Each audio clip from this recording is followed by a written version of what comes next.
मेरे YouTube channel पर आपका स्वागत है। चलिए बिना देरी किए उर्दू सीखने का दूसरा पार्ट शुरू करते हैं। आज हम ज़बर, ज़ेर और पेश के बारे में बात करेंगे। जिस प्रकार हिंदी भाषा में स्वरों की मात्राएं होती हैं, उसी प्रकार उर्दू में एराब होते हैं, जिनको ज़बर, ज़ेर और पेश कहते हैं, जो कुछ इस प्रकार हैं।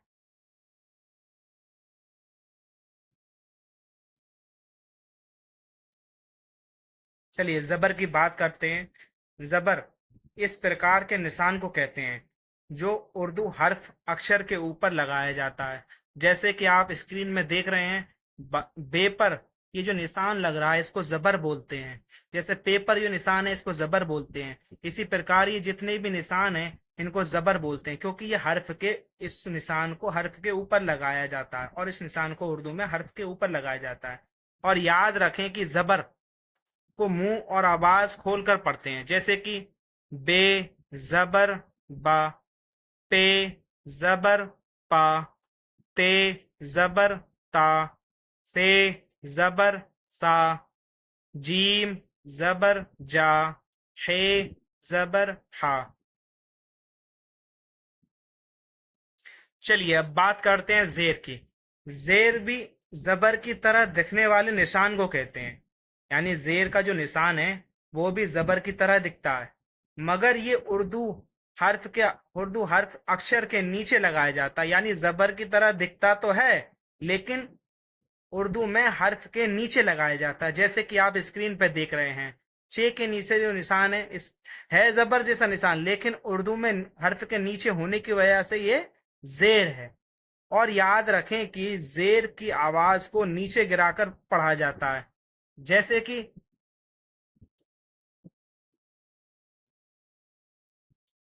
बे, जेर, बी।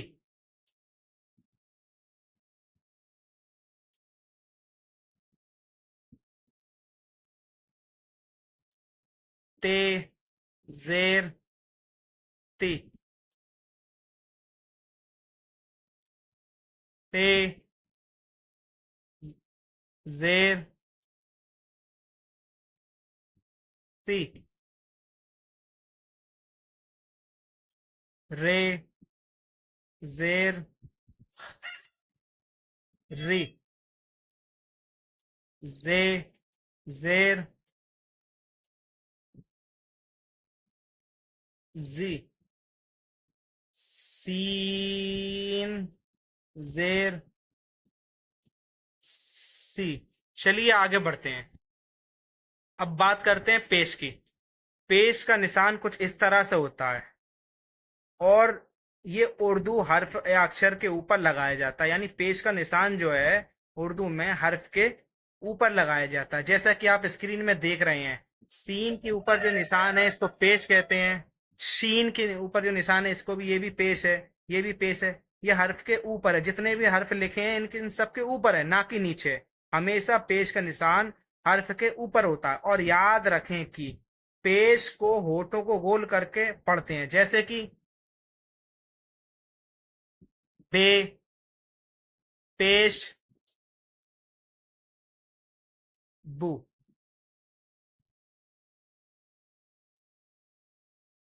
ते, पेश, तू। से, पेश,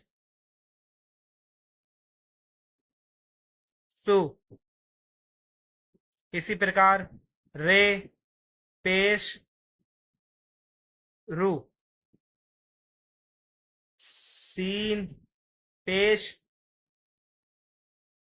सु। इसी प्रकार स्वाद, पेश, सु। इसी प्रकार काफ, पेश, उ। चलिए आगे बढ़ते हैं। अब मैं आपको जबर, जेर और पेश को उर्दू में दो हर्फ वाले शब्दों में प्रयोग करके बताऊंगा। आप ध्यान देकर बार बार इसे पढ़िए, लिखिए और याद कीजिए। चलिए शुरू करते हैं। जैसे कि आप इधर देख रहे हैं, अब हिंदी में अब यानी दो हर्फ हैं, एक और ये दो। अब इसको उर्दू में कैसे लिखेंगे? ये अलिफ जबर बे, अलिफ जबर बे, यानी अलिफ जबर और बे मिलकर हुआ अब। ऐसे ही इब, इब कैसे लिखेंगे? अलिफ जेर बे, अलिफ जेर बे मिलकर हुआ इब। इसी तरह से अलिफ पेश बे, अलिफ पेश बे मिलकर हुआ उब। इसी तरह से अलिफ जबर पे मिलकर हुआ अप। इसी प्रकार अलिफ जेर पे मिलकर हुआ इप। इसी तरह अलिफ पेश पे मिलकर हुआ उप। आप भी लिख लिख कर प्रैक्टिस कीजिए। इसी प्रकार अलिफ जबर ते, अलिफ अलिफ जबर ते मिलकर हुआ अत। इसी प्रकार अलिफ जबर ते अत। अब हम इत कैसे लिखेंगे? इत लिखने के लिए अलिफ जेर ते इत। उत कैसे लिखेंगे? अलिफ पेश ते उत। यानी मैं यहाँ पर जबर की, यानी जबर जेर और पेश को दो हर्फ वाले शब्दों के साथ प्रयोग कर कर बता रहा हूं। यानी जबर जेर और पेश को दो हर्फ वाले शब्दों के साथ प्रयोग करके बता रहा हूं कि एक हर्फ पर जबर है और एक पर जबर नहीं है। यानी एक पर एराब है, यानी एक पर मात्रा और एक पर मात्रा नहीं है। जैसे कि हिंदी में आ है, इसकी आ की मात्रा होती है, बा पे मात्रा नहीं है। तो अब लिखा हिंदी में अब इस तरह से लिखते हैं और उर्दू में अब इस तरह से लिखते हैं। ई की मात्रा इब है। अब अलिफ, अलिफ से बनता क्या है? आ। कब बनता है? जब इस पर जबर हो। छोटा आ जब अलिफ पर जबर होता है तब ये छोटा आ में तब्दील हो जाता है। अब अलिफ पर जेर लगा दिया तो छोटी ई में तब्दील हो गया, इब हो गया। अलिफ पर पेश लगा दिया तो छोटा ऊ में तब्दील हो गया, तो ऊ हो गया। इसी तरह से दो हर्फ मिलाकर मैंने बनाए इस अप, इप, उप, अत, अत, इत, उत। चलिए अब आगे बढ़ते हैं। तो इसी तरह से अब हम अस लिखेंगे। हिंदी में ये क्या है? अस। अब अस कैसे लिखेंगे? अलिफ जबर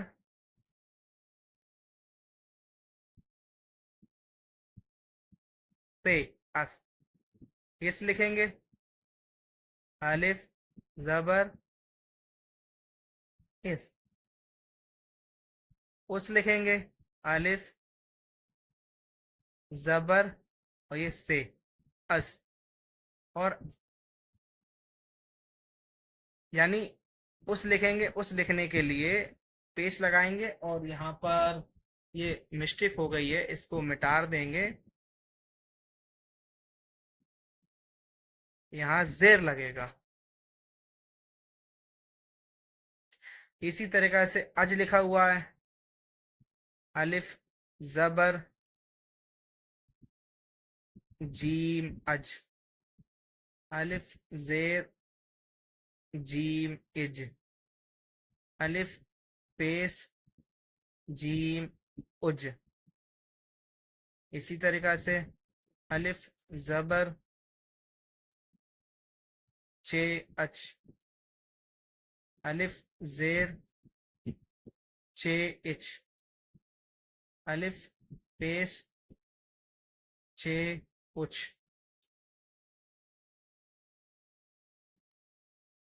इसी तरीका से अख लिखेंगे, अलिफ जबर अख, खे जबर अख, अलिफ जबर अलिफ जबर खे मिलकर होता है अक, लेकिन हमें यहाँ लिखना इफ। इफ लिखने के लिए हम क्या करेंगे, इस जबर को मिटार देंगे, जबर को इरेज कर देंगे और इसके नीचे लगाएंगे जेर। ऐसे ही अद लिखेंगे, अलिफ जबर दाल अद, अलिफ जेर दाल इद, अलिफ पेश दाल उद।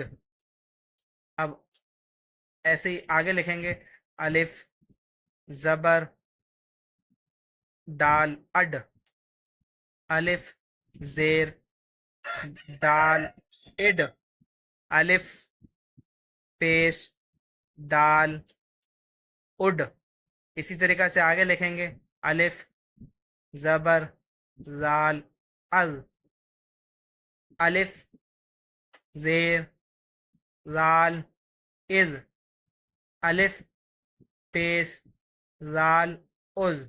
इसी तरीके से आगे लिखेंगे, अलिफ जबर रे अर, अलिफ जेर रे इर। और इसी प्रकार बे पे ते टे जीम तमाम उर्दू के हरफों को भी जोड़ा जाता है। और ये भी याद रखें कि उर्दू में कुछ हर्फ ऐसे भी हैं जिनको उर्दू में दूसरे हर्फ से पहले जोड़ने के लिए, यानी उर्दू में दूसरे हर्फ से पहले जब जोड़ेंगे किसी हर्फ को, उर्दू में दो शब्द वाले हर्फ हैं, उससे पहले अगर किसी हर्फ को हम जोड़ेंगे तो उसे निशान के तौर पर आधा लिखा जाता है।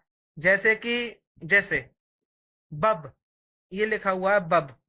अब बब हम कैसे लिखेंगे,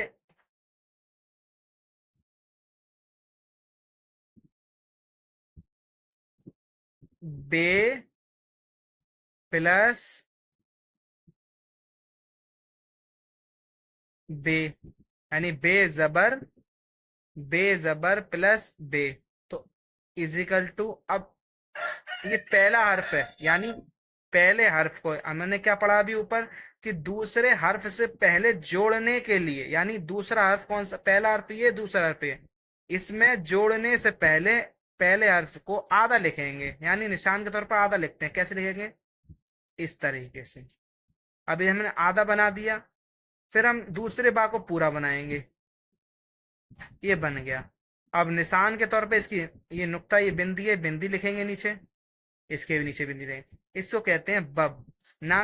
अगर हम, और हम ऐसे नहीं लिख सकते, ऐसे करके, ऐसे करके ऐसे लिखेंगे तो ये गलत हो जाएगा, उर्दू का सही तरीका नहीं होगा और अच्छा भी नहीं लगेगा देखने में। इसी तरह से तब हम जब लिखेंगे, तो जब कैसे लिखेंगे,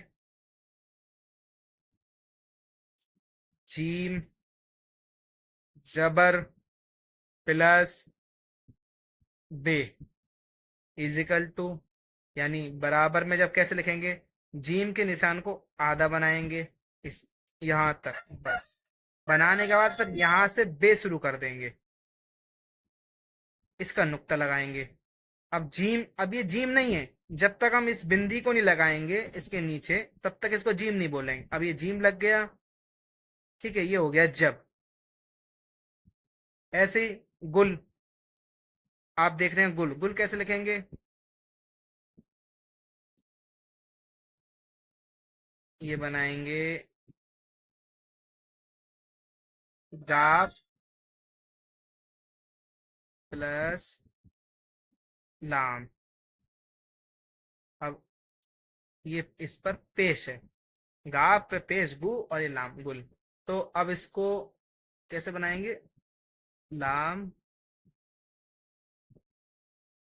इस तरीके से, यानी इसको जब आधा लिखते हैं किसी हर्फ के साथ, लाम के साथ मिलाकर या बहुत से हर्फों के साथ, कुछ हर्फों के साथ मिलाकर, तो इस तरीके से लिखते हैं गुल। इसी तरीके से आगे देखते हैं, जैसे कि आप ये देख रहे हैं चल, चल जैसे चे प्लस लाम। अब ये चे और लाम, यानी ये चे है, चे पर जबर है। चल, चल। अब चल को जब लिखेंगे तो कैसे लिखेंगे, इसको बनाएंगे आधा, फिर लाम को इसके साथ जोड़ेंगे यहां से, ये हो गया चल। इसी तरह से सब, सीन प्लस सीन जबर बे। अभी हो, अब इसको मिलाएंगे कैसे सब बनाने के लिए, सीन बे, यानी निशान के तौर पर सिर्फ निशान की शक्ल बनाएंगे।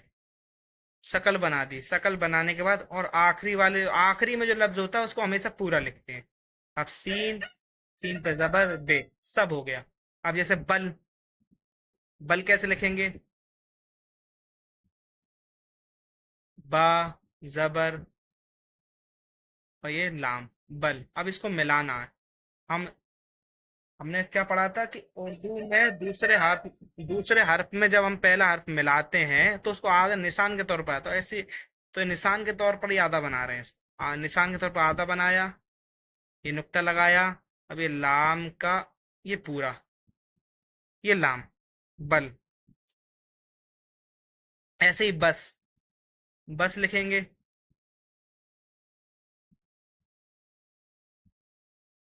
बा बे जबर सीन। अब इसको मिला के कैसे लिखेंगे, पहले बनाए ऊपर से, ये बे, बे बन गया। अब ये सीन, बे और ये सीन यानी पूरा, बे पे जबर बस। अब कर, कर लिखेंगे, काफ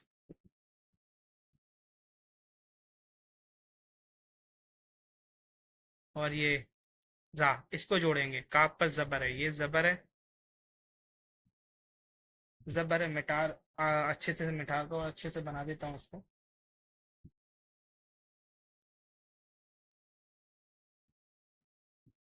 जबर। अब लिखेंगे कैसे, काफ को ऐसे बनाएंगे, फिर रा को ऐसे कर देंगे, ये हो गया कर। यानी काफ को लिखने के कई तरीके होते हैं। आप जब मेरी वीडियो सही तरीके से बिना स्किप किए देखेंगे तो आपको सब पता चल जाएगा कि सीन को लिखने के कैसे तरीके हैं, स्वाद को कैसे लिखा जाता है। आने वाले यानी 30 दिनों के अंदर मैं सब चीज, उर्दू पढ़ने लिखने यानी उर्दू लिखने का सही तरीका, सब चीज 30 दिनों के अंदर आपको सिखा दिए जाएंगी। और आपको मेरी वीडियो ये अच्छी लगी है तो प्लीज़ सब्सक्राइब कीजिएगा, लाइक और कमेंट कीजिएगा। और कोई भी चीज़ अगर नहीं समझ में आई हो तो कमेंट बॉक्स में कमेंट करके पूछ सकते हैं। चलिए मिलते हैं अब अगली वीडियो में।